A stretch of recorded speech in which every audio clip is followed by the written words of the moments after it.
Assalamualaikum warahmatullahi wabarakatuh. Saya Aji, selamat datang di Bakunya Dunia.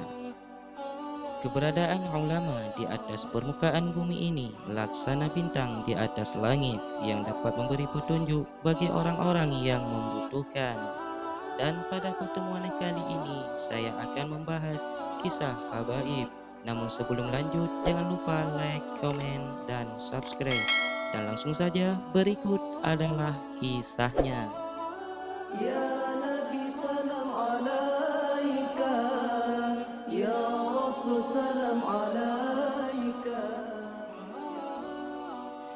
Sebagai pendakwah sejati, tentu banyak sekali nasihat Habib Abdullah kepada umat Islam. Berikut di antara kecil nasihat beliau. Landasan yang paling ampuh dan sangat kuat adalah rasa iman kepada Allah dan Rasulullah sallallahu alaihi wasallam. Yang disebut wali adalah seseorang yang beriman dan bertakwa kepada Allah Subhanahu wa taala dengan sebenar-benarnya. Jadilah orang yang saleh, karena orang-orang yang saleh akan bahagia di dunia dan di akhirat. Dan jadilah orang yang benar, jangan menjadi orang yang pintar, karena orang yang pintar belum tentu benar, tetapi orang yang benar sudah pasti pintar. Ilmu itu membutuhkan amal, sedangkan amal membutuhkan keikhlasan, dan keikhlasan tersebut membutuhkan cahaya. Bukan dinamakan hidup bagi seseorang yang tidak mengenal Allah Subhanahu wa taala dan Rasulnya, serta tidak pula mengenal ajarannya. Ilmu tidak akan berguna bagi murid pembohong. Maksudnya gemar membohongi Allah Subhanahu wa taala, Rasulnya, gurunya, dan dirinya sendiri. Bukanlah dinamakan hidup bagi seseorang yang tidak memiliki ilmu pengetahuan. Sebarkanlah ajaran agama Islam dimanapun engkau berada dengan membawa bekal ilmu. Yang diperlukan manusia dalam mengarungi kehidupan di dunia adalah ketenangan batin. Bagaimana sebagian kalian telah mencaci maki para sahabat Rasulullah sallallahu alaihi wasallam, sedangkan Allah Subhanahu wa taala telah rela dan ridha kepada mereka. Di antara kecil ciri-ciri seseorang yang hatinya bersih adalah apabila ingat kepada Allah Subhanahu wa taala, maka dia akan menangis.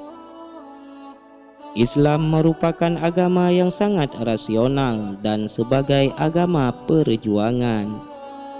Muslim sejati apabila ditimpa sesuatu apapun, maka dia tetap tenang dan rela menerima segala keputusannya.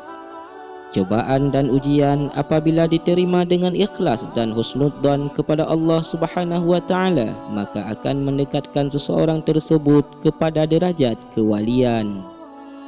Bukan dikatakan berilmu apabila tidak disertai ketakwaan, dan bukanlah dinamakan berakal apabila tidak dihiasi adab serta budi pekerti.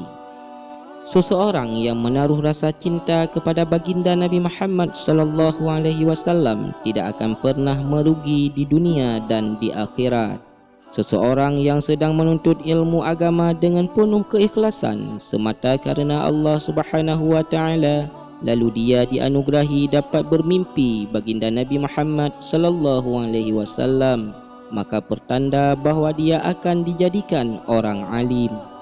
Seseorang yang banyak membaca salawat kepada baginda Nabi Muhammad sallallahu alaihi wasallam akan cepat sampai dengan baginda Nabi Muhammad sallallahu alaihi wasallam.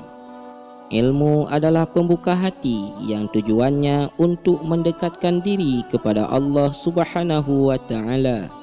Mendalami tauhid tidak cukup dengan hanya membaca kitab-kitab risalah tauhid saja, namun perlu dididik oleh seorang mursyid yang sangat mengenal Allah Subhanahu wa taala dan dapat mengantarkan kepadanya. Akal dapat menjadi tenang, hati akan menjadi lunak hanya dengan cara selalu ingat kepada Allah Subhanahu wa taala. Perkataan seseorang itu menunjukkan bagaimana akal orang tersebut. Derajat kewalian adalah mengikuti Rasulullah sallallahu alaihi wasallam baik perkataan maupun perbuatan. Jangan pernah terlintas dalam hatimu untuk berburuk sangka kepada para wali-wali Allah Subhanahu wa taala. Kejernihan dan kebeningan hati merupakan anugerah Allah Subhanahu wa taala bagi hamba-hamba yang dipilihnya. Lalai dari Allah Subhanahu wa taala merupakan siksa di dalam dunia. Budi pekerti adalah bagian dari agama. Itu dia kisah kita kali ini. Nasihat dari para ulama barangkali bisa membuat kamu lebih semangat dalam menjalani kehidupan, lebih tabah menghadapi setiap ujian.